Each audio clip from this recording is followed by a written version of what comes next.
Good morning everybody. एक बार फिर से हमारे चैनल इंडियन साइंस टीम में आप सभी का स्वागत है। तो चलिए आज हम लोग करने जा रहे हैं एक्सरसाइज 7.2 से संबंधित जो उदाहरण है हम उनको पहले देखेंगे। यानी यहाँ पर हम समाकलन की विधियों के बारे में यानी मेथड्स ऑफ इंटीग्रेशन देखेंगे। हम देखिए यहाँ पर 3 प्रकार के मेथड्स को पढ़ेंगे। पहला जो है वो है प्रतिस्थापन विधि, जिसे हम कहते हैं इंटीग्रेशन बाय सब्स्टिट्यूशन। सेकेंड जो है आपका आंशिक भिन्न द्वारा समाकलन, इंटीग्रेशन बाय पार्शियल फ्रैक्शन। और थर्ड नंबर जो है वो है आपका खंडशः समाकलन यानी इंटीग्रेशन बाय पार्ट। तो यहाँ पर हम 3 विधियों के बारे में पढ़ेंगे, लेकिन आज हम लोग केवल इस वीडियो में केवल एक विधि के बारे में पढ़ेंगे, सब्स्टिट्यूशन मेथड। यानी हम यहाँ पर इंटीग्रेशन करेंगे प्रतिस्थापन विधि के द्वारा। देखिए इस विधि में क्या होता है कि हमारे पास एक फंक्शन दिया रहेगा और उस फंक्शन को हम लोग क्या करते हैं कि उसको हम एक अनदर फंक्शन में हम लोग क्या करते हैं कि उसको कन्वर्ट कर देते हैं। यानी कहने का मतलब ये है कि इसमें एक फंक्शन में 2 भाग दिए रहेंगे, एक भाग को हम लोग मान लेते हैं यानी उसके स्थान पे कुछ मानना है और उसके बाद में उसका हम लोग अवकलन करके उसका जो वैल्यू आता है वहां पर dx का मान हम लोग पुट कर देंगे। तो देखिए मैं उदाहरण से आपको समझाने की कोशिश करता हूं। यहाँ पर 3 विधियां हैं, प्रतिस्थापन द्वारा समाकलन, आंशिक भिन्नों में वियोजन द्वारा समाकलन और खंडशः समाकलन। तो देखिए आज हम यहाँ पर केवल पढ़ेंगे प्रतिस्थापन। तो चलिए मैं इनको अभी इरेज कर देता हूं, इन दोनों को इरेज कर देता हूं, ठीक ना।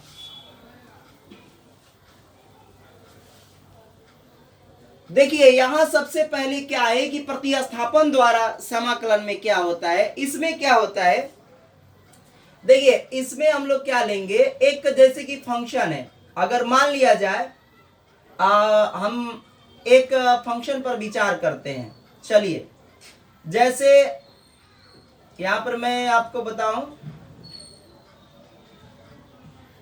विचार करते हैं किस चीज पर। मान लिया जाए कि एक यहां पर fx और यहां पर ये dx है, इसको मैं मान लेता हूं I। अब मान लिया जाए कि इसका आपको कहा जाएगा कि प्रतिस्थापन विधि द्वारा समाकलन कीजिए। तो देखिए हम x को, यहाँ x जो होता है वेरिएबल होता है जिसे हम लोग चर बोलते हैं, x को हम लोग मान लेंगे।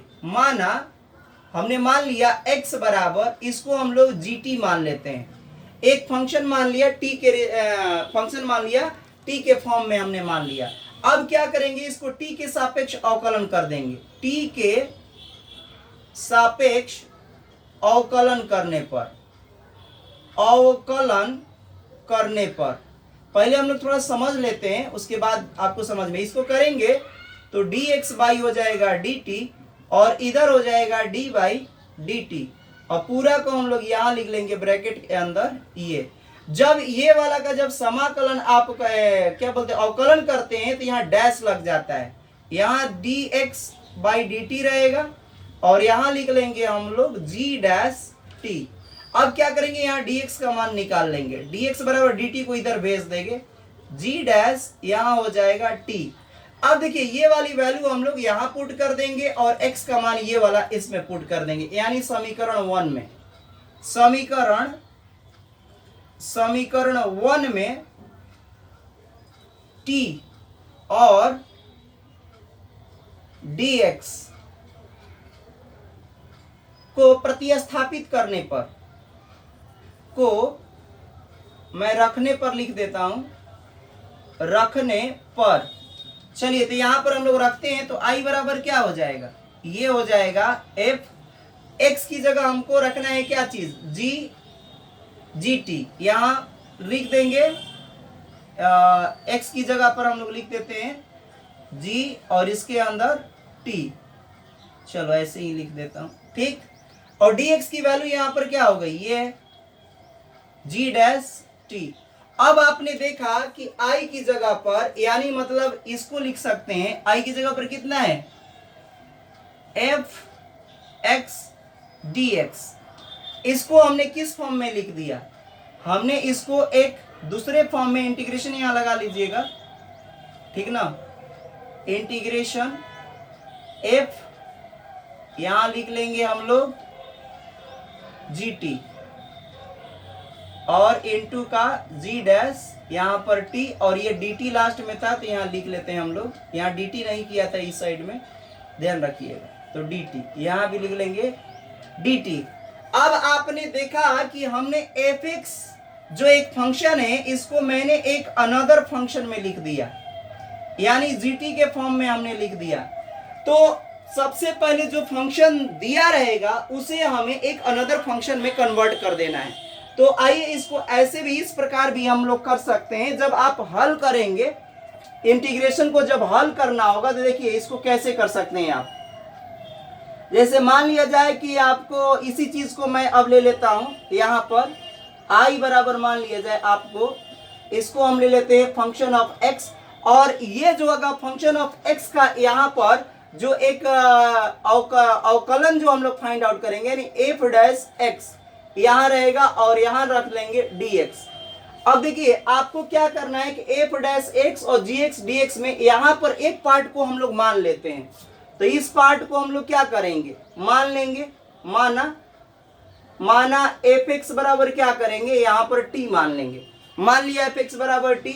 अब क्या करेंगे कि इसका x के सापेक्ष कर देंगे, x के सापेक्ष अवकलन करने पर, अवकलन करने पर, तो इसको करेंगे तो dy इधर हो जाएगा dx, यहां फंक्शन ऑफ x हो जाएगा, और इधर हो जाएगा dt बाई कितना dx।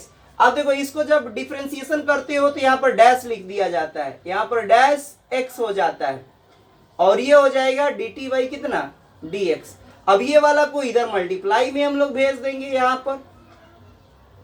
पर x हो जाएगा, इधर dt को लिख लेंगे, ठीक, f डैश x, और ये हो गया dt। अब देखिए यहां पर dx थोड़ा सा यहां पर dx भी लिख लेंगे यहां पर, तो ये dt।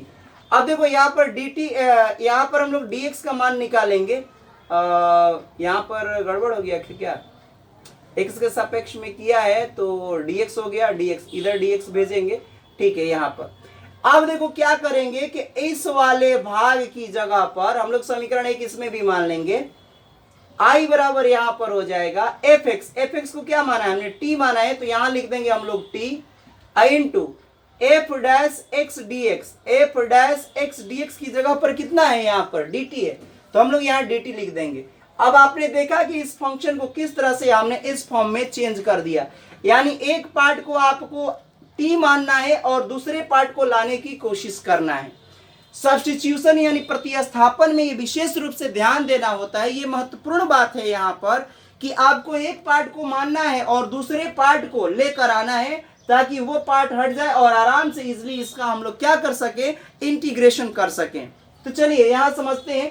अब देखिए यहाँ फॉर्मूला बेस्ड आ गया, यहाँ पर ये 1 होता है। सूत्र में मैंने क्या बताया था, आपको सूत्र बताया था, यहां पर सूत्र बताया, तो मैं यहां लिख देता हूं सूत्र, integration x to the power n कितना होता है dx, x के पावर n होता है +1, अब बटे में कितना होता है, बटे में वही n+1 होता है। ये फॉर्मूला मैंने आप सभी को बताया है, ठीक ना। तो अब क्या करेंगे कि यहाँ पर अप्लाई कर देंगे, तो ये आ जाएगा हमारे पास t के पावर 1 में 1 जोड़ देंगे तो ये हो जाएगा 2, बटे में हो गया 2, अब प्लस का एक कांस्टेंट टर्म लिख देंगे c। अब आपने देखा कि हमने जो इसका इंटीग्रेशन फाइंड आउट किया वो क्या आ गया, f function of x integration dx बराबर जो वैल्यू आ गई, t का मान वापस रख दीजिए, t का मान यहाँ कितना है वापस fx है, तो यहाँ हम लोग fx रखेंगे, fx, और इसके पूरे का क्या कर देंगे स्क्वायर, अपॉन में कितना हो जाएगा 2, प्लस का c। तो आपने देखा कि किस प्रकार से हमने इसका इंटीग्रेशन फाइंड आउट कर लिया, ये हो गया इंटीग्रेशन। आपने देखा किस प्रकार से हम लोगों ने इसका इंटीग्रेशन फाइंड आउट कर लिया। आइए एक उदाहरण के द्वारा हम लोग इसको समझने की कोशिश करते हैं। मैं पहले इसको इरेज कर देता हूं। ध्यान रखिएगा कि किसी भी फंक्शन को आपको एक दूसरे फंक्शन में इसको क्या करना होता है, कन्वर्ट करना होता है, और इसी चीज को देखिए हमने क्या कर दिया, फिर से इसका इंटीग्रेशन फाइंड आउट कर लिया। तो आइए हम इसको सबसे पहले करते हैं। प्रतिस्थापन में उदाहरण से बिल्कुल ये आपका क्लियर हो जाएगा देखिए समझिए, जैसे मान लिया जाए कि आपको मैं एक दे देता हूं उदाहरण, पहला नंबर फर्स्ट, आई बराबर यहां पर दिया मैंने साइन एक्स। अगर इसका इंटीग्रेशन कहा जाए तो आपको पता है कि साइन का जो इंटीग्रेशन होता है माइनस कॉस एक्स होता है, लेकिन हम लोग यहाँ पर एक मान लिया जाए साइन एक्स की जगह एक और फंक्शन ले लिया हमने कॉस एक्स। तो आप ये सोचिए कि अगर हम लोग साइन एक्स मानेंगे तो साइन का उल्टा कौन आता है, अवकलन जब करते हैं तो कॉस एक्स आ जाएगा। अगर कॉस एक्स करोगे तो आपको माइनस साइन एक्स आ जाएगा। तो यानी एक दूसरे में क्या है कि आपको कन्वर्ट कर देना है। तो चलिए हम समझते हैं, पहले मैं साइन पे बनाता हूं, समझिएगा दो तरीका से इसको बनाएंगे। ये उदाहरण है आपके लिए, मैं उदाहरण दे रहा हूं, ठीक ना। साइन एक्स यहां मान लेंगे, माना यहां पर मान लिया हम लोगों ने साइन एक्स बराबर कितना, टी मान लिया। साइन एक्स बराबर टी। अब एक्स के सापेक्ष क्या करेंगे, एक्स के सापेक्ष पहले अवकलन करते हैं, सापेक्ष अवकलन करने पर, एक्स के सापेक्ष अवकलन करने पर, तो यहां क्या हो जाएगा, डी बाई हो जाएगा डी एक्स, यहां लिख देंगे साइन एक्स, और यहां हो जाएगा डी टी बाई कितना, डी एक्स। साइन एक्स का कितना होता है, साइन एक्स का अभी बताया आपको कि मैंने कॉस एक्स होता है, यहां पर आ जाएगा D T by D x. अब देखो आपको क्या करना है कि dx को अगर इस साइड में कर देते हो तो देखो ये वाला पोर्शन आपको आराम से मिल जाएगा, इस पार्ट का ये पार्ट मिल जाता है। तो इसको dx इधर कर लेंगे हम लोग, ये आ जाएगा cos x इंटू यहाँ हो जाएगा dx बराबर का dt। अब इसको समीकरण 1 कह दो। अब क्या करेंगे, समीकरण 1 यहाँ पर साइन x और cos dx का इसमें हम लोग मान रख देंगे, इजली हो जाएगा। तो चलिए लिख लेते हैं समीकरण 1 से, हम लिखेंगे समीकरण फर्स्ट से। फर्स्ट से अब क्या करें, फर्स्ट हो जाता है, ऐसे भी लिख लो, समीकरण फर्स्ट हो जाएगा, हो जाएगा। अब क्या हो जाएगा, अब समीकरण फर्स्ट क्या कर देंगे, आई बराबर जो हम लोग लिखेंगे यहाँ पर साइन एक्स की जगह पर हम लोग रख देंगे टी। तो यहां रख दिया हमने टी। फिर इसके बाद में आपने देखा कि cos x dx इतने की जगह पर हम क्या रख सकते हैं, dt। तो यहां रख दिया हमने dt। अब यहाँ 1 है, जस्ट वही वाला आ गया फिर से। तो t का पावर यही वाला सूत्र हम लोग लगा देंगे, x to the power n dx वाला। तो यहाँ हो जाएगा t के पावर 2 और बटे में कितना हो जाएगा 2 और प्लस का c। और फिर से हम लोग t का मान वापस रख देंगे। तो t का मान वापस कितना है, साइन x। तो यहाँ आ जाएगा हमारे पास साइन स्क्वायर x और बटे में 2 प्लस का c आंसर। ये हो गया आंसर। अब इसको आप लोग कुछ लोग ऐसे भी लिखते हैं, 1/2 बाहर लिख लेते हैं, बीच में यहाँ थोड़ा अच्छा लगने के लिए कई बुक्स में राइटरों ने लिखा है 1/2 sine square x plus c। तो ये हो गया इसका आंसर। अब देखिए, मान लीजिए कुछ बच्चा सोच रहा होगा कि अगर हमने साइन x को यहाँ t माना है तो क्या हम cos x को t नहीं मान सकते हैं। यस, हम cos x को भी t मानकर बना सकते हैं, उससे भी सेम आंसर आएगा। आइए उसको भी हम लोग देख लेते हैं। मैं इधर करता हूं, उसको भी हम लोग कर लेते हैं। अभी देखिए कैसे करते हैं, समझते रहिए। दोनों तरीका सेम है, और आप cos x मानिए चाहे sin x मानिए, इसमें तो दोनों तरीका से आ जाएगा। मान लिया जाए कि कोई बच्चा cos x मान लेता है, तो मैं यहाँ लिख लेता हूं। पहले यहाँ पर लिख लिया हमने sin x इंटू का क्या, cos x dx। इस बार चलिए हम लोग मान लेते हैं, क्या मान लिया जाएगा, हम लोग माना, इस बार हम लोग मान लेते हैं cos x बराबर हम लोग t मान लेते हैं, cos x बराबर t। अगर cos x, इसका हम लोग क्या करेंगे, x के सापेक्ष अवकलन करने पर, x के सापेक्ष यहाँ अवकलन कर लीजिएगा। तो ये हो जाएगा d बाई कितना, dx, यहाँ हो जाएगा cos x और यहाँ हो जाएगा dt अपॉन dx।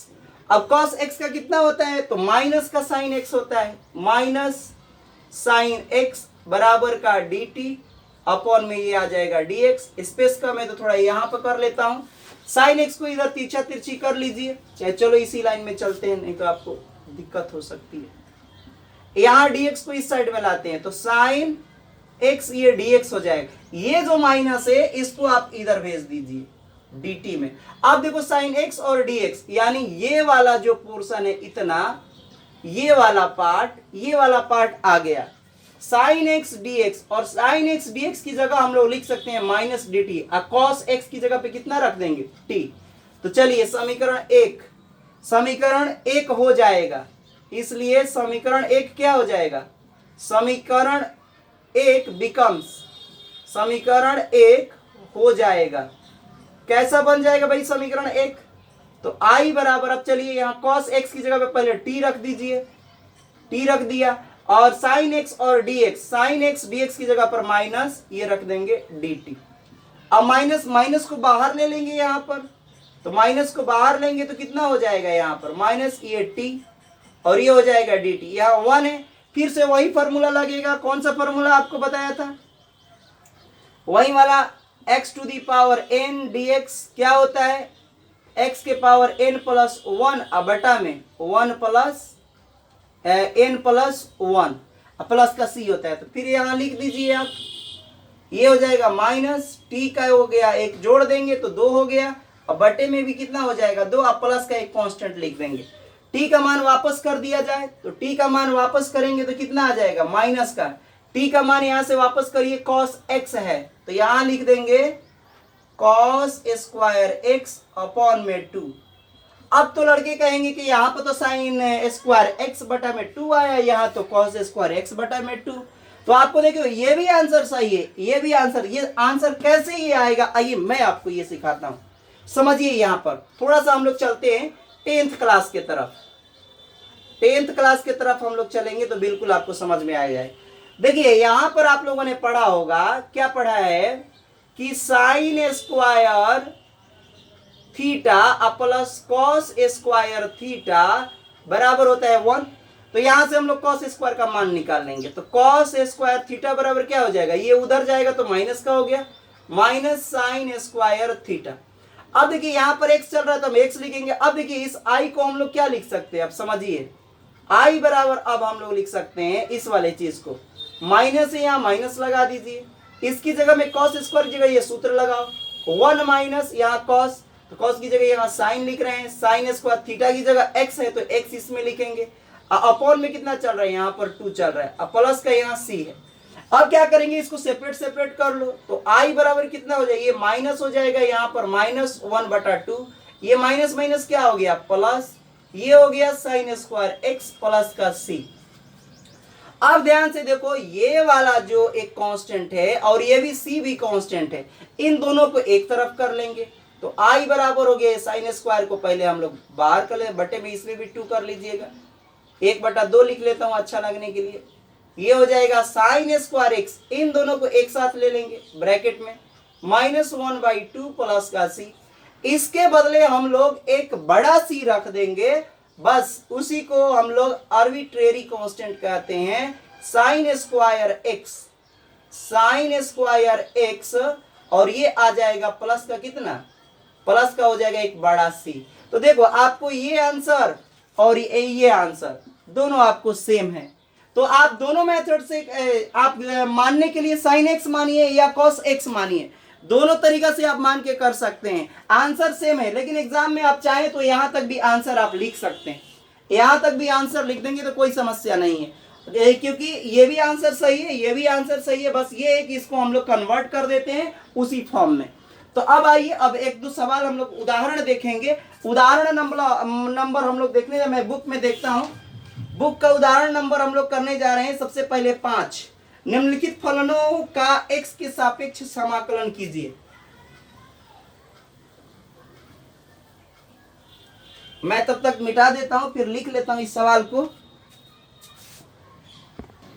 देखिए हमने क्वेश्चन लिख लिया है, निम्नलिखित फलनों का x के सापेक्ष समाकलन यानी प्रतिस्थापन विधि द्वारा कीजिए। ये एग्जाम में लिख के नहीं आएगा कि आप प्रतिस्थापन विधि द्वारा करें, आपको समझना होगा कि हम किस प्रकार से करें कि इसका समाकलन यानी इंटीग्रल फाइंड आउट हो जाए।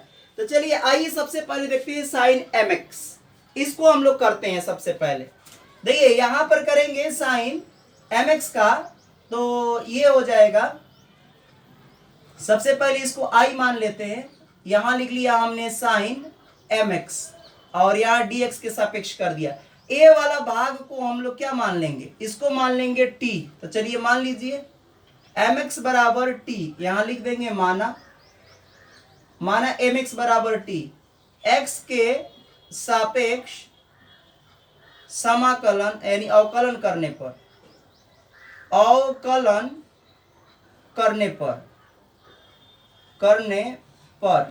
यहां लिख लेंगे डी बाई डी एक्स, यहाँ कांस्टेंट टर्म है उसको बाहर ले लिया जाता है, फिर x हो जाएगा यहाँ पर, अब प्लस का ये हो जाएगा dt बटा में dx, यहाँ पर हम x का करेंगे तो 1 हो जाता है, पता है आपको, यहाँ हो गया dt बाई कितना dx। तो चलिए अब यहाँ से देखो m, यहाँ से m है, dx को इधर ले लेंगे, dx की वैल्यू यहाँ से निकाल लेंगे, तो dx बराबर आ जाएगा dt, अब बटा में कितना आ जाएगा, यहाँ पर m आ जाएगा। इस वैल्यू को समीकरण 1 में हम लोग पुट कर देंगे। तो चलिए इस वैल्यू को समीकरण 1 में हम लोग पुट करते हैं, तो इसलिए i बराबर यहां लिख लेंगे, i बराबर क्या हो जाएगा, i में देखो कैसे पुट करो, साइन mx की जगह पर साइन तो ये रहेगा, mx की जगह पर हम t रख देंगे, तो यहां हो जाएगा साइन और यहां रख देंगे t, और गुणा में इस dx की जगह पर देखो हमारे पास वैल्यू आई है dt बटा में कितना, dt बटा में m। अब क्या करेंगे, ये t के फॉर्म में आ गया फंक्शन, तो m को बाहर ले लेंगे, कांस्टेंट है, नीचे है तो ऊपर कुछ भी नहीं तो 1 लिख देंगे, यहाँ पर लिख लेंगे हम लोग साइन टी और यहाँ डी टी, और आपको पता है कि साइन टी का जो समाकलन होता है वो कितना होता है, 1 बटा में m ये रहेगा, और ये हो जाएगा माइनस का कॉस टी, अब प्लस का एक कांस्टेंट c, अब यहाँ कॉस टी और t का मान वापस हम लोग कर देंगे, तो t का मान कितना है mx, माइनस को बाहर निकाल लो तो -1/m, और ये आ जाएगा कॉस, यहाँ आ जाएगा mx प्लस c, तो ये हो गया आंसर। डायरेक्ट भी आपको मैंने बताया था कि साइन का जो होता है कितना होता है, साइन का जो होता है वो कॉस होता है, mx होता है। अब मैंने बताया था कि m जो होता है माइनस यहाँ पर लगा देंगे, और m जो गुणांक होता है वो भाग में चला जाता है। तो डायरेक्ट भी आपको बनाना सिखाया है, और ये प्रतिस्थापन विधि यानी सब्स्टिट्यूशन मेथड से भी आपने देखा। तो चलिए अब सवाल नंबर दूसरा नंबर करते हैं हम लोग, समझिए दूसरा नंबर यहां ले लेंगे, सेकंड नंबर हल करने जा रहा हूं। सेकंड नंबर में i बराबर हम लोग लिख लेंगे 2x, यहां पर लिखेंगे हम लोग साइन कितना है एक्स स्क्वायर प्लस का 1, ये लिख लेंगे dx। चलिए तो इसमें क्या मानेंगे, देखिए ये वाला भाग मानेंगे तो ये आ जाएगा 2x। चलिए ये मान लेते हैं, ब्रैकेट वाला ज्यादातर माना जाता है, तो मान लिया हमने एक्स स्क्वायर प्लस 1 बराबर कितना, यहां हो जाएगा t मान लिया, x के सापेक्ष आप अवकलन कर दीजिए, अब लिख नहीं रहा हूं यही लिख लीजिएगा, तो ये dy कितना हो जाएगा, dx x का स्क्वायर हो जाएगा प्लस dy dx 1 हो जाएगा, और ये हो जाएगा dt बटा में dx। एक्स स्क्वायर का n वाला फॉर्मूला लगाएंगे तो 2 बाहर निकल जाता है, 2 और x के पावर कितना हो जाएगा, 2 - 1 हो जाता है, ये नंबर का कितना होता है 0, ये आ जाएगा dt बटा में कितना dx। अब यहां से देख रहे हैं कि 2x आ जाएगा यहाँ पर, ये dx को इधर कर लेंगे, अब बराबर का ये कितना हो जाएगा dt। अब देखिए 2x यहाँ पर जो है ये वाला पोर्शन आपको आ चुका है, यहाँ पर ये वाला भाग ये आ गया, और इसकी जगह पर हम लोग तो i बराबर लिख लेंगे अब, इसलिए i बराबर यहां से अब लिख रहा हूं, अब यहां लिखेंगे 2x और dx, या साइन तो ऐसे ही रहेगा, साइन को एज इट इज उतार लो, इसकी जगह पर देखो हमने t माना है तो यहाँ t लिख लेंगे, और इन दोनों की जगह पर आ गया है dt, तो ये हो गया dt।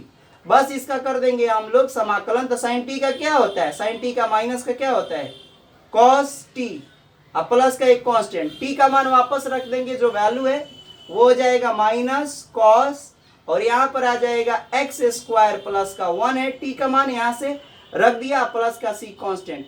मैं आंसर देख लेता हूँ इसका आ गया है कि नहीं। दूसरा नंबर का आंसर कितना आया है, minus cos x square plus 1, ये आंसर सही है, ठीक है। अब आइए हम लोग सवाल नंबर तीसरा को भी करते हैं, तो मैं इसको इरेज कर देता हूँ, फिर सवाल नंबर तीसरा को करेंगे। टाइमिंग थोड़ा मैं देख लेता हूँ क्या हो रहा है, अभी टाइम है, चलिए हम लोग करते हैं, 2 सवाल और कर लेंगे, इसको इरेज कर देता हूं। ये दोनों सवाल हमने कर लिया, अब तीसरा नंबर सवाल करने जा रहे हैं। देखिए तीसरा नंबर सवाल, इसमें देखिए हम लोग किसको मान लेंगे, अंडर रूट एक्स को क्या मान लेंगे, ये जो है हमारे पास है अंडर रूट, कहाँ गया, अंडर रूट एक्स को हम लोग मान लेते हैं यहाँ पर। देखो मैं तीसरा का हल करने जा रहा हूं, तीसरा नंबर माना, पहले एक बार लिख लें हम लोग, ये हो जाएगा आई बराबर 10 के पावर 4 अंडर रूट एक्स, ये हो जाएगा फिर sec square under root x upon में कितना है अंडर रूट एक्स।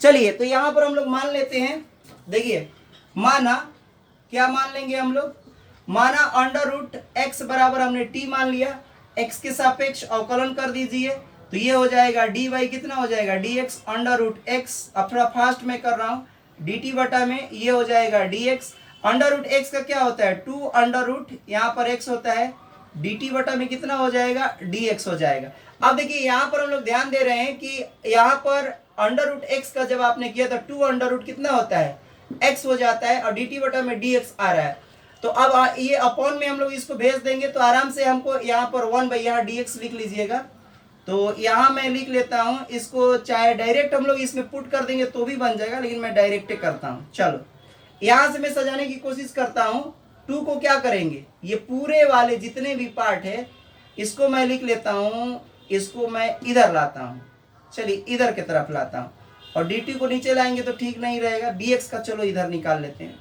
dx बराबर जो निकल जाएगा इसको लेके चले, रूट यहाँ पर है तो ये सही रहेगा आप लोगों के लिए, चलो ठीक है, मान रख देते हैं तो आराम से इजिली आ जाएगा, ठीक ना, dx का मान निकाल के रख दिया जाए, ठीक है।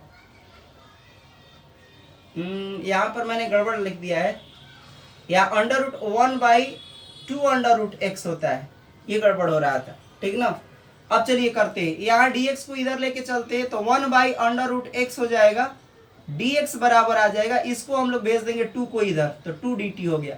अब ध्यान से देखो इसके आगे एक छिपा हुआ है, तो ये वाला पार्ट आपके पास आ गया 1 बटा में अंडर रूट एक्स dx, तो इसको हम लोग इतना की जगह पर ये रख देंगे, इतना की जगह पर रूट एक्स की जगह पर t रख देंगे इसमें, तो रखिए i बराबर कितना हो जाएगा यहाँ पर 10 टू दी पावर 4, यहाँ पर लिखेंगे t, फिर वैसे ही लिखेंगे सेक स्क्वायर, यहाँ भी रखेंगे हम लोग कितना t रखेंगे, और फिर इसके जगह पर हम लोग रख देंगे कितना 2 इंटू डी टी, 2 को हम बाहर ले लेंगे, कांस्टेंट है तो 2 को बाहर ले लेंगे, तो चलिए बाहर ले लेते हैं 2 को, यहाँ बच गया कितना t के power 10 4 t into sec square t dt, ये हो गया समीकरण फर्स्ट, ये समीकरण कर लेंगे सेकेंड। अब देखिए इसमें भी एक बार और मानना पड़ेगा, क्योंकि इसमें आ रहा है 10 टू दी पावर पर, इसका भी हम लोग समाकलन नहीं जानते कि क्या होता है,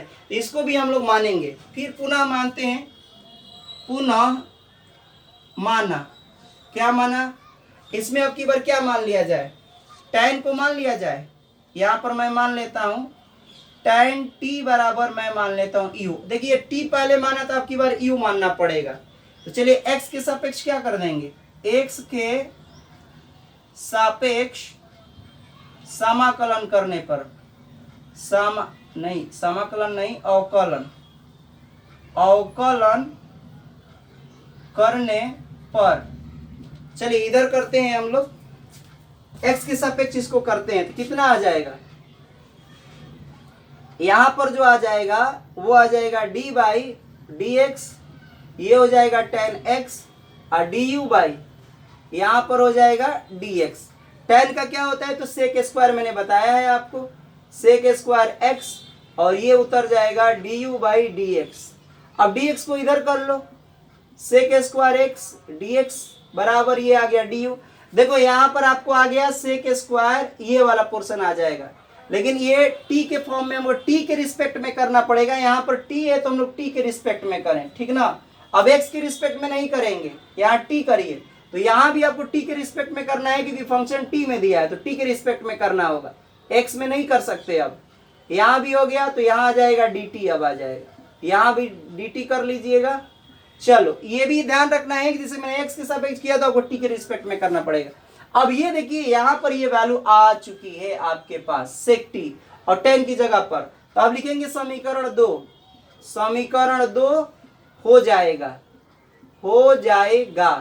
तो समीकरण 2 क्या हो जाएगा, आई बराबर लिख देंगे 2 बाहर है और यहाँ पर टी के पावर यहाँ हो जाएगा 4, यानी 10t की जगह पर u लिखना है ना, तो अब की बार हम लोग u लिख लेते हैं। u के पावर हो गया 4 और फिर उसके बाद में इसके जगह पर हम लोग लिख लेंगे du। अब देखिए u के रिस्पेक्ट में ये फंक्शन u के रूप में आ गया तो वही फॉर्मूला लगाएंगे जो फॉर्मूला आप लोग लगाते आ रहे हैं। x के पावर n dx बराबर क्या होता है, x के पावर n प्लस 1 बटा में x प्लस 1 बटा में n प्लस 1। चलिए रख देते हैं यहाँ पर, ये 2 हो जाएगा और यहाँ हो जाएगा 3 4 1 5 आ जाएगा, 5 बटा में यहाँ आ जाएगा 5 और यहाँ एक कांस्टेंट लिख देंगे c, ठीक ना।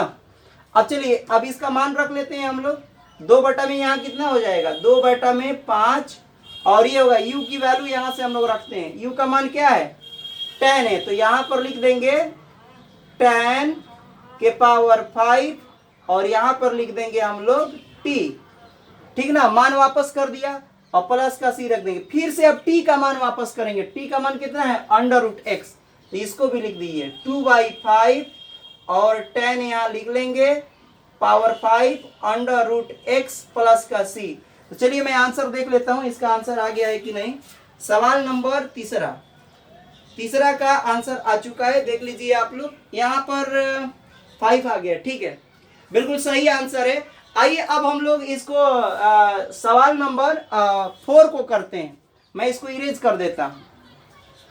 सवाल नंबर 4 को टाइम देख लेता हूँ, मैंने क्वेश्चन लिख लिया है। देखिए इसमें ब्रैकेट में है, ब्रैकेट वाला को हम लोग मान लेंगे, थोड़ा सा फास्ट करते हैं, लंबा वीडियो हो जाएगा। इसको माना हमने, माना tan इनवर्स x बराबर t, अब इसको x के सापेक्ष अवकलन कर दीजिए तो d बाई ये हो जाएगा dx, यहाँ आ जाएगा tan इनवर्स x और ये इधर आ जाएगा dt बटा में dx। अब क्या करेंगे, इसका पता है आप लोगों की 1 बटा में 1 प्लस एक्स स्क्वायर होता है, इसका डिफ्रेंसिएशन यहाँ लिख लेंगे dt बटा में dx। अब इधर कर लेंगे हम लोग 1/1 प्लस एक्स स्क्वायर, यहाँ dx कर देंगे dt।